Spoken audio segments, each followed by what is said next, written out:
This is a lion, king of the jungle, most feared predator on the savannah. They bring down giraffes. They take on buffalo.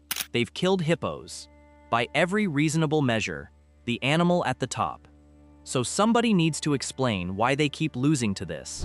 30 pounds, about the size of a medium dog. And lions back off from it often enough that nobody considers it unusual anymore. To understand this, you have to understand how a predator's brain is wired. Every hunter runs the same loop. Small animal appears, panics, runs, and the running is what triggers the chase. Fleeing means prey. Chasing means food. That underpins basically the entire animal kingdom. The honey badger survives by refusing to participate. Confronted by a lion, it doesn't freeze and it doesn't run. It screams, shows its teeth, and charges straight at the lion's face. And to the lion, this makes no sense. Nothing weighing 30 pounds runs at a 400-pound cat. The lion is waiting for a retreat that never comes, and that buys a moment of hesitation. Out there, hesitation is another 10 seconds alive. But intimidation only works on something that can be intimidated. So what happens when the lion doesn't care and bites down anyway? You'd expect that to end it. A lion's jaw puts out around 650 pounds per square inch, and those teeth are built to sink into muscle, lock on, and hold something down until it stops breathing.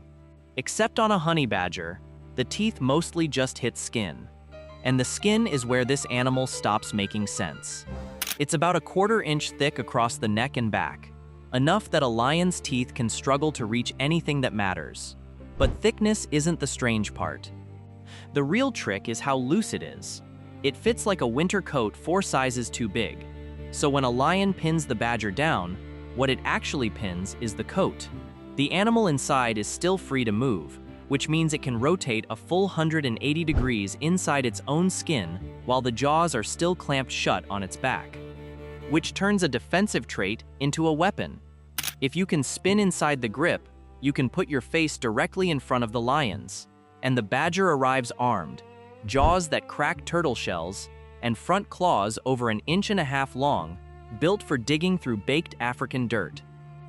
So the lion bites the back, the badger twists, and starts tearing at the nose and eyes. The lion thought it had a secure grip.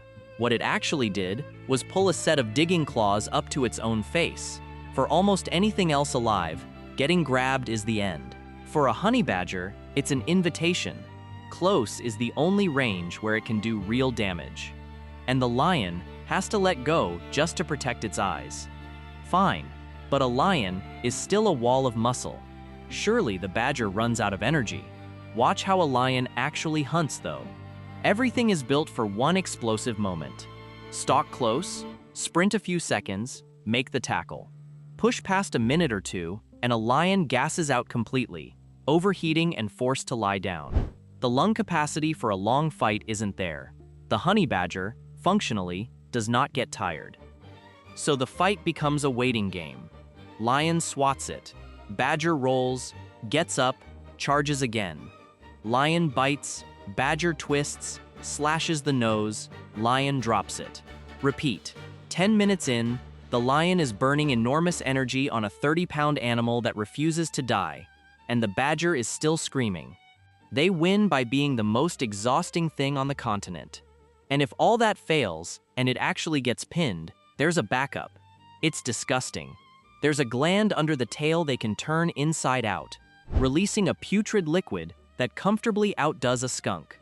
Now think about that from the lion's side. Lions run on scent, tracking prey, finding water, reading rival prides. That nose is extremely sensitive, and it's currently pressed right up against the badger. It burns the nasal passages, disorientates them, and forces them to gag and drop it. Nobody wants to eat that. But going head-on with a lion means absorbing serious damage. So how does a 30-pound animal handle that? Look at what they do for fun. Honey badgers love bee larvae, which means breaking into wild African beehives. Those bees are famously aggressive. Disturb a hive and tens of thousands come out, which for most animals is lethal. The badger walks up and starts ripping it apart. The swarm covers it, stinging its face and eyelids. and it keeps eating. 20 minutes of that for a couple handfuls of larvae. If that's an acceptable trade for a snack, a lion swatting you barely registers. So what happens when they're actually hungry? A serious chunk of their diet is venomous snakes, puff adders, black mambas, cape cobras, all carrying enough neurotoxin to kill a grown adult in hours. Most animals, apex predators included, leave the moment a cobra hisses. A honey badger walks up and tries to bite its head off. The snake is striking, coiling, injecting, and the badger is methodically chewing through its spine, which shouldn't be survivable. Attitude doesn't help once neurotoxin is in your bloodstream, and they do get bitten. The badger ignores it, finishes killing the snake, and starts eating. Then the venom circulates, and it collapses mid-meal, flat on its back, completely unconscious. To anything watching, that animal is dead. 2 hours later, a foot twitches. Then it stands up, shakes off the dirt, walks back to the half-eaten snake, and finishes lunch, like it woke up from an aggressive nap. The reason is in their DNA. Venom works by binding to receptors in the nervous system, paralyzing muscle and stopping the heart. Over millions of years, the shape of the honey badger's receptors physically changed, so the venom molecules can't lock on anymore. They bounce off. The badger goes under while its liver filters the toxins out, and once the blood is clean, it gets back up. So they're near enough immune and very hard to kill, but brute force alone would still get them outmaneuvered. Are they mindless? Not remotely. They carry large brains for their size and are one of the few animals on Earth that use tools.